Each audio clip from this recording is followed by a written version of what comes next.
Inspiration 1390. I'm Angela Martin. It's Angela and you for two. And live in the chat room today, I have the pleasure of having the best dancer in all the world. I can say that. Thank you for it. You're welcome. It's Ricky Harris. He is the artistic director of St. Sabina in Chicago. Pastor Father.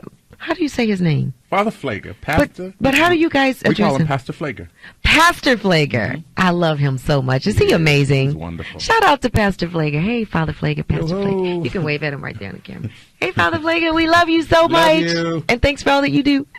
All right, so Ricky, I want to ask you a few questions about praise dancing. First of all, I want you guys to also know that Ricky is the head dancer for Wonderful Prayer. Can I believe I'm saying that? Yay. I'm so happy to say that. Ricky is so amazing. Actually, Kim Tyler, who is Endure Productions, that is Miss Endure, Right. Kim Tyler. She is so amazing. I Give it just up for Kim. adore Kim. And so we've been having the prayer meeting for a little while, and I just wanted some dancers. So I called Kim, and I actually asked Kim, I was like, can you send me somebody, some of your dancers? And she was like, I'll come. I was like, oh, my God. Right. Miss Endure is going to grace us with Right, her presence. Oh, right. my God. I was so honored. Right. And so Kim came, and she was like, Angela, I'll help you. And I was just, I cannot tell you how honored I was. And so then a few months later, whether we know we have Wonderful Prayer only once a month, she was like, I'm going to bring somebody with me. Can I bring, she said you taught her. I did. So, Yeah. And it was so funny. Kim, when Kim was transitioning or becoming comfortable in dancing in church. Yes. In that context, I was invited out to her church at the time, Fellowship of Love, in Hammond, Indiana. Okay. And Pastor Derek White invited me to come do some training with the dance ministry, and Kim was one of the dancers, and she looked at me like, "What?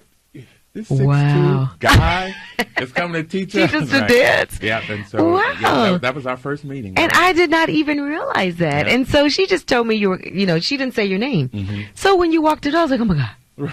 Ricky Harris is going to dance with me at my little prayer meeting. Lord Jesus, I'm just so honored. So it was so great. And he's been there ever since. And I do so appreciate him. Let me tell you something about Ricky. Ricky and Kim, they changed the whole atmosphere, and also the other dancers that he invites as well. They changed the whole atmosphere of the entire room. When it's time for me to pray, they make it easy for me because the atmosphere is set. So I wanted you to tell our listeners who are listening and they are in the dance ministry, what makes that happen? How can they make sure during their Sunday morning worships or whenever they dance that when they're done, the atmosphere has been changed and it's not the way it was when they started? What can they do to make sure that happens? So they first have to approach it and understand your role. That clearly is our role. Our role is not to go lay hands and cast out. That's not our role. Is just to create the atmosphere. Oh my gosh, and you do it so well. For God then to come in and do whatever He wants to do, with the pastor, with the prayer leader, Right. with whomever is leading at that point. We're just creating an atmosphere. So that's one thing that Getting the they hearts need to of realize people ready. is your role as a dancer Understand. is just to set the atmosphere. Set the atmosphere. Awesome. But that requires work. That requires your personal time away from the dance to really concentrate on cleansing your heart, getting the pure heart and clean hands. Yes. And those kinds of things to be able So to you can ascend usher in. Mhm. Wow, that's amazing. Tell me this. I want to know about this. How important do you think it is for the dancers to prepare as far as their attire is concerned? Oh, Talk about it. yeah. So we can't just wear anything. If for nothing else, when you walk into a room before the music comes on, when people lay their eyes on you, your garments should then begin speaking and drawing you into a place of worship. Almost, it should be, drawing you into a place of understanding that this is something different. We're not just about to, drop it like it's hot. Right. We're about to do something different. Right. This is sacred. It's sacred. Right. And so, and so we have to treat our bodies, our garments, and everything as such. And so, That presentation is so important. Your facial expressions, your hair. Wow, everything. Everything. And so even to the point of being conscious of for women, nail polish, the colors that they're wearing. You don't want to be a distraction. You don't want to draw the attention to you. Our focus is to take the attention away from us. And lead us into the presence of the Lord. No, Ricky, I would have never thought that. Even nail polish. Even nail polish. Because you're using your hands a lot. Wow, that's amazing. Now tell me this, when you do your workshops, can you give me like a synopsis on how Ricky Harris's dance workshop works? So again, being trained as an educator, I'm very sequential in thought in terms of beginning, middle, and end. Okay. And in terms of what by the end of it all, what do I want people to walk away with? Okay. And so it depends. So for example, if we're talking about creating an atmosphere, just really understanding, from a very practical standpoint, there are some fragrances that we wear that are offensive to other people. And so just talking about it, and so, I blindfold I never would have people. thought about that. Yeah, so we blindfold them and have them smell certain things, or and then describe what it is. What it is. What is it that you're smelling? What, is it pleasant? Is it offensive? Offensive? Because dancers are running around everywhere. Everywhere. You got so many people dancing. Now, I am so glad you're doing this chat room with me, because, Ricky, I promise you, I never would have thought of that, and I'm sure I'm not the only one. I'm sure there are other people that even probably lead dance ministries that wouldn't have thought about the fragrances that the dancers wear. You don't think about it, and so then translating that into what we're doing as ministers of dance, then what happens is, what kind of fragrance are we emitting in the air? Wow. So and in the same way that, I can't wear this particular fragrance.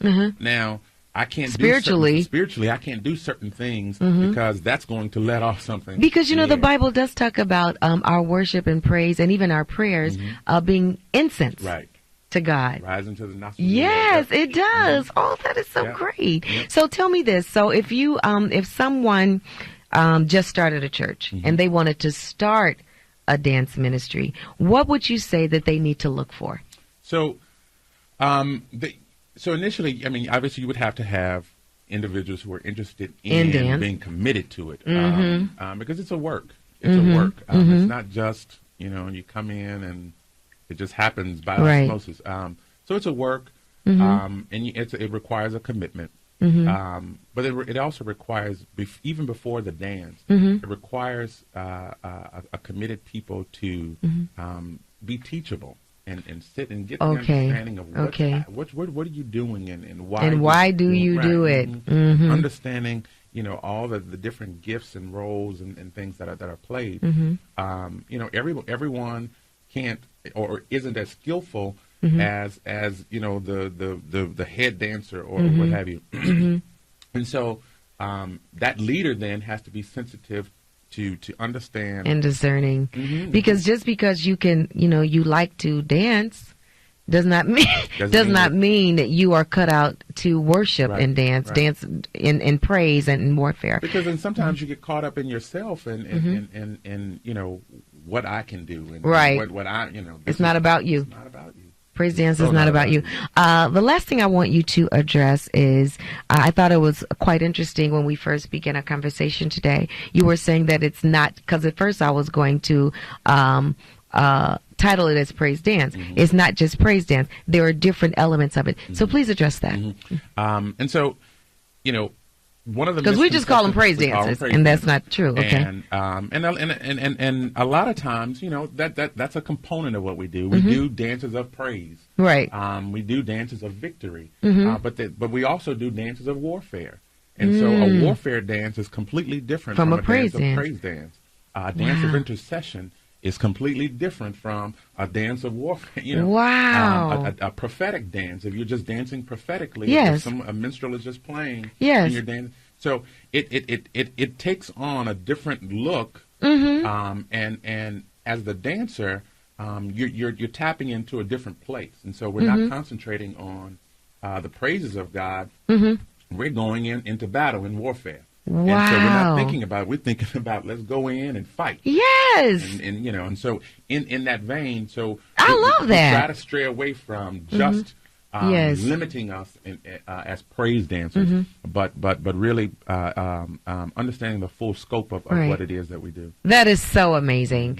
I want you guys, you definitely need to, if you have a church and you have a praise dance ministry already, and you just kind of want to tweak it a little bit, you need to contact Ricky. And also, if you want to start up a dance ministry, and perhaps you have some people in your church that you think, or, you know, you feel like they could be a part of that, or even perhaps lead that, and they need to be taught by a skillful chief dancer like Ricky, give them all the information on how they can reach you. I can be reached. Phone is 773-726-9670.